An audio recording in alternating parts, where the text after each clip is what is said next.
Salam sejahtera bagi kita semua. Kami dari kelompok 2 mata kuliah Pendidikan Pancasila Universitas Negeri Medan jurusan Sastra Indonesia akan mempresentasikan hasil diskusi kami mengenai Pancasila sebagai etika dan hukum negara.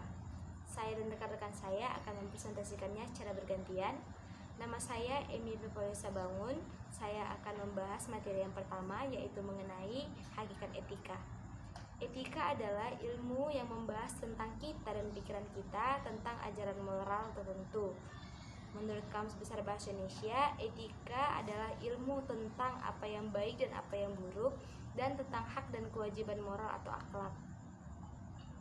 Etika sebagai ilmu terbagi menjadi dua, yaitu etika umum dan etika khusus. Etika umum membahas tentang norma-norma umum yang berlaku untuk setiap tindakan manusia. Etika khusus terbagi menjadi dua, yaitu etika individual dan etika sosial. Etika individual membahas tentang manusia terhadap dirinya sendiri dan kepercayaan agama yang dianutnya, serta panggilan nurani, tanggung jawabnya, dan tanggung jawabnya kepada Tuhan. Etika sosial membahas tentang norma-norma sosial yang perlu dipatuhi untuk hubungan antar manusia, masyarakat, bangsa, dan negara. Sekian presentasi yang dapat saya sampaikan. Selanjutnya akan dilanjutkan oleh rekan saya.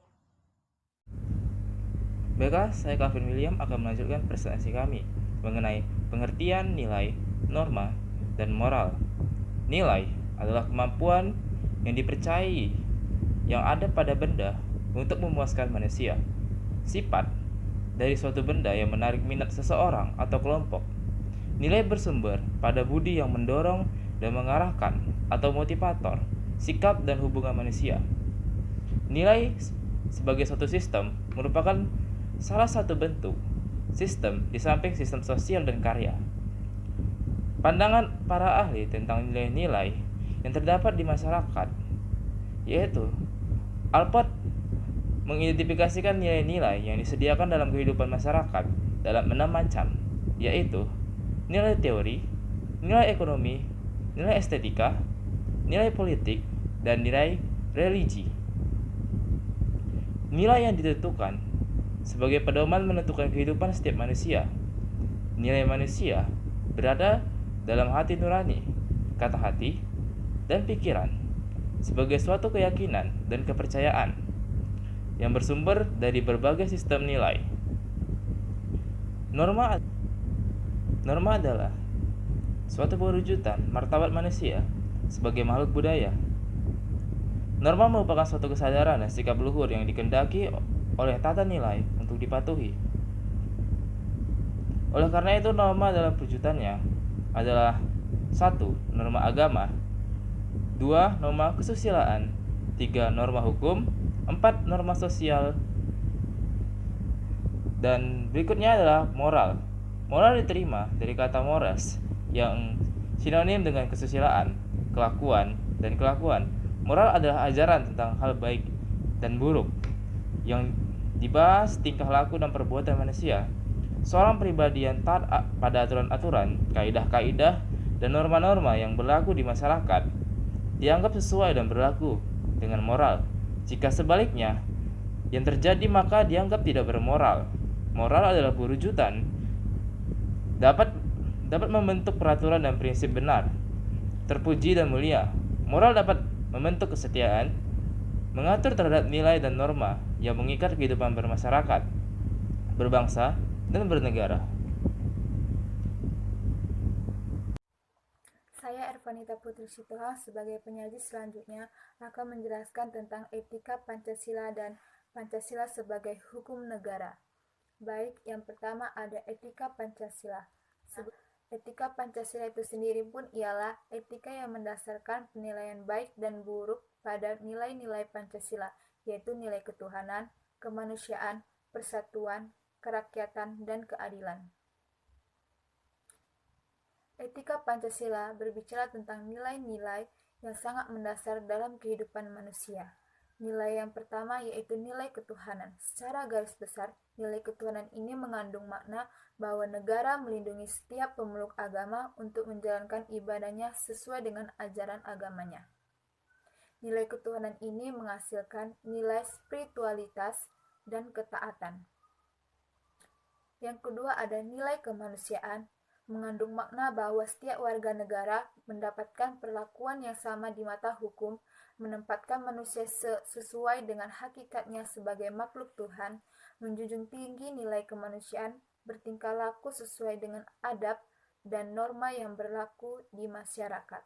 Nilai kemanusiaan ini menghasilkan nilai kesusilaan, tolong-menolong, penghargaan, penghormatan, kerjasama, dan lain-lain.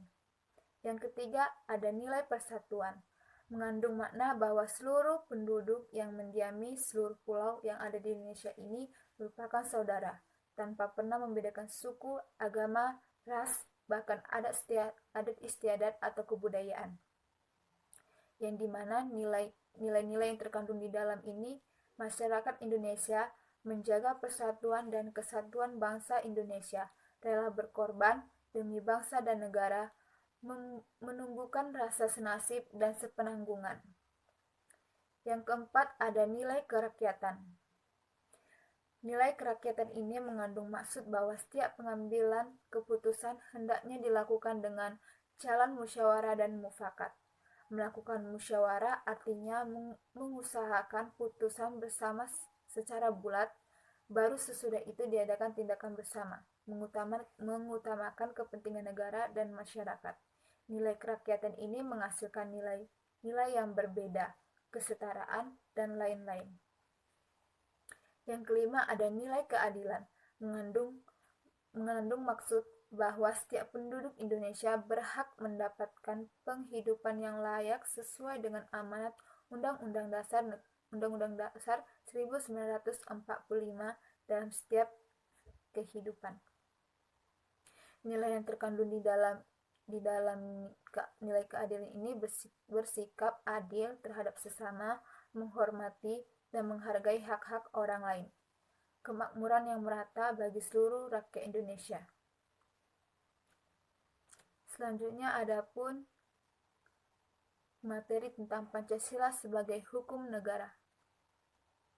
Pancasila itu merupakan segala sumber hukum negara. Pancasila sebagai sumber segala sumber hukum memberi makna bahwa sistem hukum nasional wajib berlandaskan Pancasila. Pancasila dalam kedudukannya sebagai sumber dari segala sumber hukum sering disebut sebagai dasar filsafat atau ideologi negara. Dalam pengertiannya ini, Pancasila merupakan suatu dasar, nilai, serta norma untuk mengatur pemerintahan serta penyelenggaraan negara. Sebagai sumber dari segala sumber hukum atau sumber tertib hukum Indonesia, maka setiap produk hukum harus bersumber dan tidak boleh bertentangan dengan Pancasila. Penempatan Pancasila sebagai sumber dari segala sumber hukum negara adalah sesuai dengan pembukaan Undang-Undang 1945 terdapat di alinea keempat, sehingga setiap materi muatan peraturan perundang-undangan tidak boleh bertentangan dengan nilai-nilai yang terkandung dalam Pancasila. Kekuasaan Pancasila dalam sistem hukum sebagaimana ada dalam Undang-Undang Nomor 10 Tahun 2004 bahwa Pancasila merupakan sumber segala sumber hukum negara. Dengan demikian, keberadaan Pancasila kembali menjadi norma tertinggi dalam sistem hukum negara Indonesia sehingga Pancasila sebagai suatu pandangan hidup, kesadaran dan cita-cita hukum maupun cita-cita moral bangsa terlegitimasi secara yuridis. Baiklah, saya Saulina Iliwati Siombing sebagai penyaji terakhir akan memaparkan pembahasan saya, yaitu Pancasila sebagai hukum negara. Pancasila sebagai sumber dari segala sumber hukum di Indonesia artinya bahwa posisi Pancasila diletakkan pada posisi tertinggi dalam hukum di Indonesia. Posisi Pancasila dalam hal ini menjadikan pedoman dan arah bagi setiap bangsa Indonesia dalam menyusun dan memperbaiki kondisi hukum di Indonesia. Pancasila dalam kedudukannya sebagai sumber dari sumber segala hukum yang sering disebut sebagai dasar filsafat atau ideologi negara. Dalam rangka menuju masyarakat adil dan makmur yang menjadi tujuan bangsa rakyat Indonesia, Pancasila menjadi landasannya. Untuk itulah perlu adanya tatanan dan tertib hukum dalam mengatur masyarakat dan negara untuk mencapai tujuan tersebut. Pembahasan selanjutnya yaitu pengamalan Pancasila. Untuk mengamalkan Pancasila dalam kehidupan bernegara, dilakukan pengamalan secara objektif dan secara subjektif. Pengamalan secara objektif yakni dengan melaksanakan atau mentaati peraturan perundang-undangan sebagai norma hukum negara yang berlandaskan pada Pancasila. Hal ini memerlukan dukungan kekuasaan negara untuk menerapkannya sebagai bersifat memaksa dan akan mendapat sanksi bagi pelanggarnya. Selanjutnya, pengamalan secara subjektif, yaitu dengan menjalankan nilai-nilai Pancasila yang berwujud norma etika secara pribadi atau kelompok dalam bersifat dan bertingkah laku pada kehidupan bermasyarakat, berbangsa, dan bernegara. Pengamalan secara subjektif ini mewajibkan setiap warga negara dan penyelenggara negara untuk mengamalkan Pancasila dalam kehidupan bermasyarakat, berbangsa, dan bernegara. Demikian pembahasan dari kelompok kami. Jika ada kesalahan dalam bertutur kata, kami mohon maaf dan terima kasih.